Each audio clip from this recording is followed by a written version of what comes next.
ಅಮಾಯಕ ರೈತರನ್ನೇ ಟಾರ್ಗೆಟ್ ಮಾಡಿ ಹಣ ವಸೂಲಿ ಮಾಡುವ ಕೆಲಸವನ್ನು ಅರಣ್ಯ ಸಚಿವರಿಂದ ಅಧಿಕಾರಿಗಳ ಮುಖಾಂತರ ನಡೆಯುತ್ತಿದೆ ಎಂದು ಆರೋಪಿಸಿದ ಮಾಜಿ ಜಿಲ್ಲಾ ಪಂಚಾಯತ್ ಸದಸ್ಯ ರತ್ನಾಕರ ವನಗೋಡು. ಇದು ಫಾರೆಸ್ಟ್ ಇಲಾಖೆಗೆ ರೈತ ಸಂಬಂಧಪಟ್ಟ. ಇನ್ನು ನಮ್ಮ ಕ್ಷೇತ್ರ ಅಂತ ಬಂದಾಗ, ಸಾಗರ ವಿಧಾನಸಭಾ ಕ್ಷೇತ್ರ ಅಂತ ಬಂದಾಗ ಇಲ್ಲಿ ಭ್ರಷ್ಟಾಚಾರ ತಾಂಡವಾಗ್ತಾ ಇದೆ. ಎಲ್ಲ ಒಂದು ಕಡೆ ಅಧಿಕಾರಿಗಳನ್ನ ವರ್ಗಾವಣೆಯಲ್ಲಿ ಅವರಿಗೆಲ್ಲ ರೇಟ್ ಫಿಕ್ಸಿಂಗ್ ಆಗಿರೋದ್ರಿಂದ ಪಾಪ ಅಧಿಕಾರಿಗಳು ಬಂದರೆ ಏನು ಮಾಡ್ತಾರೆ, ಅವ್ರು ಪಾಪ ಹಾಕಿರೋ ಬಂಡವಾಳ ತೆಗಿಬೇಕು ಅಂತೇಳಿ ಅದು 4 ವರ್ಷ ತೆಗಿಯೋಕ್ಕೆ ಜನರ ಹತ್ರ ವಸೂಲಿ ಮಾಡ್ತಾರೆ. ಅವ್ರು ತಪ್ಪು ಅಂತ ಹೇಳೋಕ್ಕಾಗಲ್ಲ. ಆದರೆ ಈಗಿನ ಅದನ್ನೆಲ್ಲ ಹೇಳಕ್ಕೆ ಹೋದರೆ ಕೆಲವರು ಪಾಪ ಹಿಂಗೆ ಆಗ್ತಾ ಇದೆ, ಭ್ರಷ್ಟಾಚಾರ ಆಗ್ತಾ ಇದೆ ಅಂತ ಹೇಳಿದರೆ ಈಗಿನ ಶಾಸಕರು ಮಾಜಿ ಸಚಿವರ ಮೇಲೆ ಹೇಳೋದು ಅಥವಾ ಬೇರೆ ಬೇರೆ ಪಕ್ಷದ ನಮ್ಮ BJP ಪಕ್ಷದ ಮುಖಂಡರ ಮೇಲೆ ಹೇಳೋದು, ಈ ರೀತಿಯ ಆರೋಪಗಳನ್ನ ಮಾಡ್ತಾರೆ. ತಾವು ಸರಿಯಾದ ರೀತಿಯಲ್ಲಿ ಆಡಳಿತ ಮಾಡಿದ್ರೆ ಯಾಕೆ ಆರೋಪ ಮಾಡ್ತಾರೆ? ಅಧಿಕಾರಿಗಳು ಕೋರ್ಟಿಗೆ ಹೋಗಿ ಸ್ಟೇ ತಂದು ಕೆಲಸ ಮಾಡೋಂಥದ್ದು ಏನು ಇರುತ್ತೆ?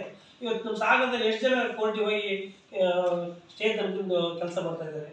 ಹಾಗಾಗಿ ಎಲ್ಲೋ ಒಂದು ಕಡೆ ಈ ಬೇರೆ ಬೇರೆ ಈ ವರ್ಗಾವಣೆ ದಂಧೆಯಿಂದ ಅಧಿಕಾರಿಗಳು ಒಳ್ಳೆಯರು ಪ್ರಾಮಾಣಿಕವಾಗಿ ಕೆಲಸ ಮಾಡಿದಂಥ ಸ್ಥಿತಿ ನಿರ್ಮಾಣ ಆಗುತ್ತೆ.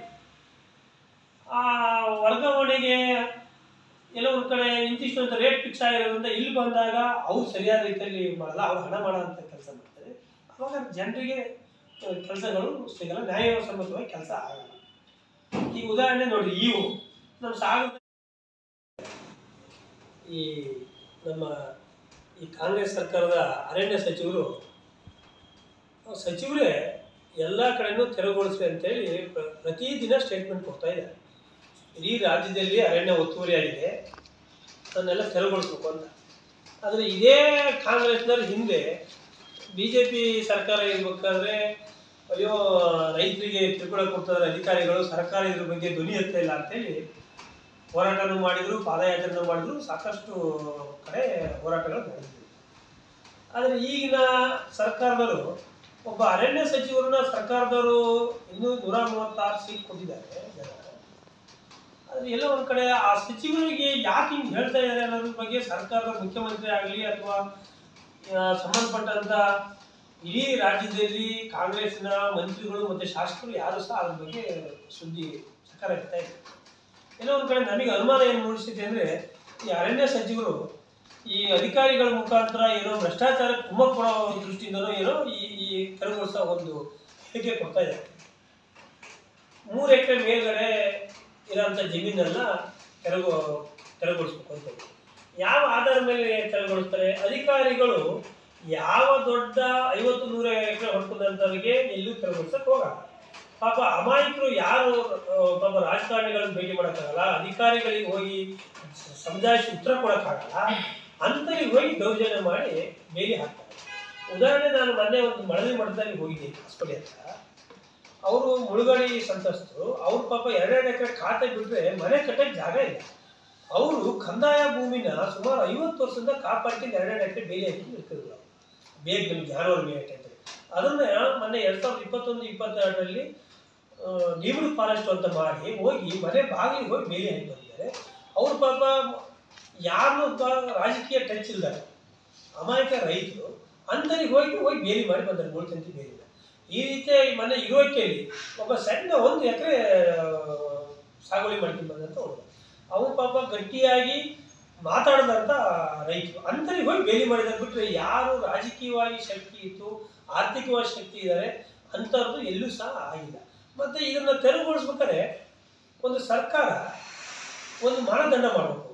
ಈಗ ಇಂಥವರಿಗೆ ಅಂತೇಳಿ ಅವರು ಅದನ್ನು ಮಾಹಿತಿ ತಗೊಂಡು ಅಧಿಕಾರಿಗಳು ಫಾರೆಸ್ಟ್ ಇಲಾಖೆ ಮುಖಾಂತರ ಅದನ್ನು ಎಷ್ಟು ಎಕರೆ ಹೊಡೆದಿದ್ದಾರೆ, ಅವ್ರ ಕುಟುಂಬದ ಸದಸ್ಯರು ಎಷ್ಟಿದ್ದಾರೆ, ಆಮೇಲೆ ಎಷ್ಟು ವರ್ಷದಿಂದ ಮಾಡಿದ್ದಾರೆ ಅನ್ನೋದ್ರ ಮೇಲೆ ಆಧಾರದ ಮೇಲೆ ಅವರೇ ಸರ್ಕಾರನೇ ಗಮನ ಹರಿಸಿ ಇಂತಿಂಥ ಸರ್ವೆ ನಂಬರ್ ಇಂತಿಷ್ಟು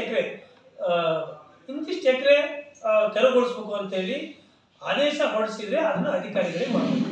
ಇಲ್ಲಿ ಏನಾಗಿದೆ ಅಂದರೆ, ಅಧಿಕಾರಿಗಳಿಗೆ ಹಣ ಮಾಡಿಕೊಡೋಕ್ಕೆ, ಫಾರೆಸ್ಟ್ ಇಲಾಖೆಗಳಿಗೆ ಹಣ ಮಾಡಿಕೊಡೋಕ್ಕೆ ಸೂಚನೆ ಕೊಟ್ಟಾಗೆ ಎಲ್ಲೋ ಒಂದು ಕಡೆ ಆಗಿದೆ. ಪಾಪ ಅಮಾಯಕರು ಏನು ಮಾಡ್ತಾರೆ ಅಂದರೆ, ಅಯ್ಯೋ ಟ್ರೆಂಚ್ ಹೊಡಿತೀರಿ, ಬೇಲಿ ಮಾಡ್ತಾರೆ ಅಂತ ಹೇಳಿ ಅವ್ರಿಗೆ ಯಾವುದೋ ವಾಮ ಮಾರ್ಗದಲ್ಲಿ ಪಾಪ ಅನಿವಾರ್ಯ ಅವ್ರು ಬದುಕಬೇಕು, ಬದುಕಿನ ಹಿತದೃಷ್ಟಿಯಿಂದ ಅಧಿಕಾರಿಗಳಿಗೆ ಕಾಡಿಬೇಡಿ, ಹಣದ ಆಮಿಷನೋ ಮತ್ತೊಂದು ಏನೇನೋ ಹೇಳಿ ಅಂತ ಹೇಳಿ ಸ್ವಲ್ಪ ಸ್ವಲ್ಪ ಉಳಿಸಿದಂಥ ಕೆಲಸ ಆಗ್ತಾ ಇಲ್ಲ. ಆದರೂ ಸಹ ಕೆಲವು ಅಧಿಕಾರಿಗಳು ಹೇಳ್ತಾರೆ, ಕೆಲವು ರಾಜಕೀಯ ಒತ್ತಡದಿಂದ ತೆರವುಗೊಳಿಸ್ತಾರೆ. ಹೀಗೆ ಈ ರೀತಿಯಾಗಿ ರೈತರಿಗೆ ಬಹಳ ಹೇಳ್ಕೂಡಲೇ ಈಗ ಹಿಂದಿನ ಬಾರಿನೂ ಶಾಸಕರಾಗಿ 5 ವರ್ಷ ಆಲೋಚನೆ ಅವರು ಅಭಿವೃದ್ಧಿ ಮಾಡಿ ಸಾಕಷ್ಟು ಅಧಿಕಾರಿಗಳನ್ನು ಸಹ ಕಂಟ್ರೋಲ್ ಇಟ್ಟು ಎಲ್ಲ ರೀತಿಯಲ್ಲಿ ಯಾರಿಗೂ ಸಹ ಎಲ್ಲೂ ಸಹ ಯಾವ ಪಕ್ಷದವರಿಗೆ ತೊಂದರೆ ಆಗದ ರೀತಿಯಲ್ಲಿ ಅಭಿವೃದ್ಧಿ ಮಾಡಿ ಹೋಯಿತು. ಇಲ್ಲಿ ಏನಾಗಿದೆ, ಈಗಿನ ಶಾಸಕರು ಪಾಪ ಅವ್ರಿಗೆ ಚುನಾವಣೆ ಮಾಡಿದಂತಾರೆ, ಚುನಾವಣೆ ಮಾಡಿ ಅವರ ಕೆಲವು ಲೋಪದೋಷಗಳನ್ನ ಸರಿಪಡಿಸಿದ್ರೆ ಅಂತ ಹೇಳ್ಕೂಡ್ಲೆ ಅವ್ರ ಮೇಲೆ ತಿರುಗಿ ಬಿಡೋದು. ಅವರೆಲ್ಲರೂ ಒಂದು ವೇಳೆ ಇವರ ವರ್ತನೆ ನೋಡಿ ಪಕ್ಷ ಬಿಟ್ಟು ಕೂಡಲೇ ಅವ್ರ ಮೇಲೆ ಇಲ್ಲ ಸಲ್ಲದ ಆರೋಪ ಮಾಡೋದು, ಕೇಸ್ ಹಾಕ್ಸೋದು, ಇಂಥವು ಈ ವಿಧಾನಸಭಾ ಕ್ಷೇತ್ರದಲ್ಲಿ ನಡೀತಾ ಇದೆ. ಉದಾಹರಣೆ ಹಾಲಗದ್ದೆ ಉಮೇಶ್ ಅಂತ ಹೇಳಿ ನಮಗೆಲ್ಲ ಗೊತ್ತಿರ್ಬೋದು, ಹೊಸನಗರದಲ್ಲಿ ಪಟ್ಟಣ ಪಂಚಾಯತಿ ಸದಸ್ಯರಾಗಿದ್ದರು. ಅವ್ರ ಪಾಪ ಇವರಿಗೆ ಹಣನೂ ಖರ್ಚು ಮಾಡಿ ಚುನಾವಣೆ ಮಾಡಿದ್ರು.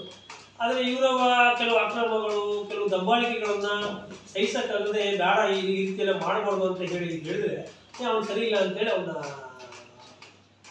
ದೂರ ಮಾಡಿದ್ರು. ಅವನು ಪಾಪ ಮೊನ್ನೆ MP ಎಲೆಕ್ಷನಲ್ಲಿ ಲೋಕಸಭಾ ಚುನಾವಣೆಯಲ್ಲಿ ಸೇರಿದ ಮೇಲೆ ಅವರ ಕಲ್ಪನೆ ಹೋಗಿ ಲೀಗಲ್ ಇರೋಂಥ ಕಲ್ಪನೆ ಹೋಗಿ ಅಧಿಕಾರಿಗಳಿಗೆ ಒತ್ತಡ ಹಾಕಿ ನಿಲ್ಲಿಸೋಂಥ ಕೆಲಸ ಮಾಡೋದು, ಕೆಲವು ಲಾರಿಗಳಿಗೆ ಕೇಸ್ ಹಾಕ್ತಾರೆ ಅಂತ ಹೇಳೋದು, ಮಡಲು ಲಾರಿ ಮುನ್ನೋಡಿಯಲ್ಲಿ ಈ BJP ಪಕ್ಷದಲ್ಲಿ ಈ ರೀತಿಯ ದಬ್ಬಾಳಿಕೆ ಮಿತಿ ಮೀರಿ ಹೋಗಿತ್ತು. ಈ ಮಿತಿ ಮೀರಿದಕ್ಕೋಸ್ಕರ ಈ ಮುಂದಿನ ದಿನಗಳಲ್ಲಿ ನಾವು ಅನಿವಾರ್ಯ ಅಧಿಕಾರಿಗಳ ವಿರುದ್ಧ ನಾವು ಪ್ರತಿಭಟನೆ ಮಾಡಬೇಕಾಗುತ್ತೆ.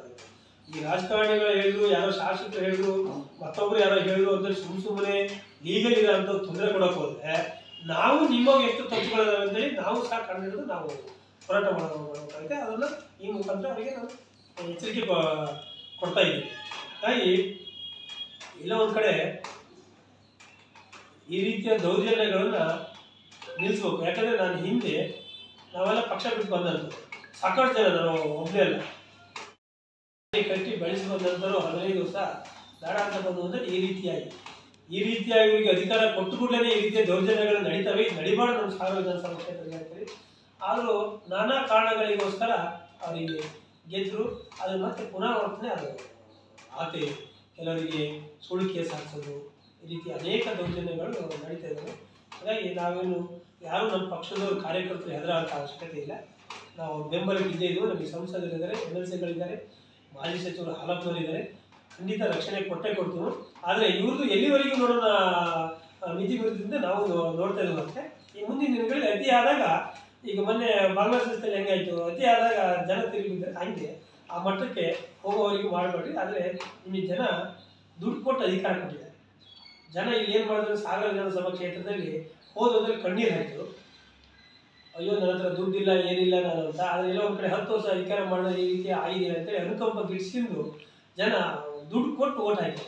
ಇವರೇ ಮಾತ್ರ ಹಣ ಯಾವುದ ಹಣ ತಂದು ಚುನಾವಣೆ ಮಾಡಿದಾಗ, ಹಾಗಾಗಿ ಇವರು ಜನ ಕೊಟ್ಟು ಖರ್ಚು ಮಾಡಿ ಪಾಪ ಜನ ಕೊಟ್ಟು ದುಡ್ಡಲ್ಲಿ ಚುನಾವಣೆ ಮಾಡಿದ್ದಾರೆ. ಆದರೆ ಈಗ ಜನರ ಮೇಲೆ ದೌರ್ಜನ್ಯ ಮಾಡ್ತಾ ಇದ್ದಾರೆ. ಜನರಿಂದ ಅಧಿಕಾರಿಗಳ ಮುಖಾಂತರ ದುಡ್ಡನ್ನ ವಸೂಲಿ ಮಾಡ್ತಾ ಇದ್ದಾರೆ. ಇದಕ್ಕೆ ನಾವು ವಿರೋಧ ಇದೆ. ಮತ್ತೆ ನಾನು ಬಡವ, ನನ್ನ ಹತ್ರ ಏನಿಲ್ಲ ಅಂತ ಈಗ ಹಾಗೆ ಹೇಳ್ತಾರೆ. ಇವಾಗ ನಿಮ್ಮ ಕೈ ಎಷ್ಟು ಲಕ್ಷ ರೂಪಾಯಿ ವಾಚ್ ಇದ್ದಾವೆ, ಈಗ ತಕ್ಷಣವೇ ಶಾಸಕ ಆದ್ಮೇಲೆ ಏನೇನು ಮಾಡ್ತಾ ಇದ್ದೀರಿ, ಎಷ್ಟು ಹಣನ ಉಪಯೋಗಿಸ್ತಾ ಇದ್ದೀರಿ, ಯಾವ್ಯಾವ ರೀತಿಯಲ್ಲಿ ಅಂತ ಗೊತ್ತೇನು, ಯಾರೇನು NRG ಕೆಲಸಕ್ಕೆ ಹೋಗಿದ್ರೆ, ಅಥವಾ ಇವಾಗ 10 ಲಕ್ಷ 20 ಲಕ್ಷ ಏನಾದ್ರು ಸಂಬಳ ಆಯಿತಾ, ಅಥವಾ ಎಷ್ಟು ಎಕರೆ ಅಡಿಕೆ ತೋಟ ಇದೆ, ಎಷ್ಟು ಎಕರೆ ಶುಂಠಿ ಬೆಳೆದಾರೆ, ಏನು ಮಾಡಿದ್ದಾರೆ ಅಂತ ಎಲ್ಲದೂ ಕ್ಷೇತ್ರದ ಜನ ಗಮನಿಸ್ತಾ ಇದ್ದಾರೆ. ಆದರೆ ಕ್ಷೇತ್ರದ ಜನ ಎಲ್ಲೋ ಒಂದು ಕಡೆ ಯಾವುದೋ ದೃಷ್ಟಿಗಾಗಿ ಹಣ ಕೊಟ್ಟು ಓಟ್ ಹಾಕಿದ್ದಾರೆ. ಅದನ್ನು ಮರಿಬಾರ್ದು ಅಂತ ಈ ಮೂಲಕ ನಾನು ಶಾಸಕರಿಗೆ ಎಚ್ಚರಿಕೆ ಕೊಡ್ತೀನಿ. ಮತ್ತು ಪದೇ ಪದೇ ಹಾಲಪ್ಪರ ಬಗ್ಗೆ ಆರೋಪಗಳು ಮಾಡಿದರೆ ನಾವು ಮುಂದಿನ ದಿನಗಳಲ್ಲಿ ಅವರ ವಿರುದ್ಧ ನಾವು ಪ್ರತಿಭಟನೆ ಮಾಡಬೇಕು. ಪತ್ರಿಕಾಗೋಷ್ಠಿಯಲ್ಲಿ ಮೋಹನ್ ಕುಮಾರ್ ಎಸ್, ಅಧ್ಯಕ್ಷರು ಗ್ರಾಮ ಪಂಚಾಯತ್ ಆನಂದಪುರ, ಶಾಂತಪ್ಪಗೌಡ, ರೇವಪ್ಪ ಪಾಟೀಲ್, ಚಂದ್ರಕುಮಾರ್ ಸಂಗಣ್ಣನಕೆರೆ ಗೌತಮಪುರ ಸೊಸೈಟಿಯ ನಿರ್ದೇಶಕರು ನಾಗರಾಜ್ ದಾಶ್ಕೊಪ್ಪ, ಬೂದ್ಯಪ್ಪ ಹೊಸಕೊಪ್ಪ ಹಾಗೂ ಪ್ರಕಾಶ್ ಲಾವಗೆರೆ ಹಾಜರಿದ್ದರು.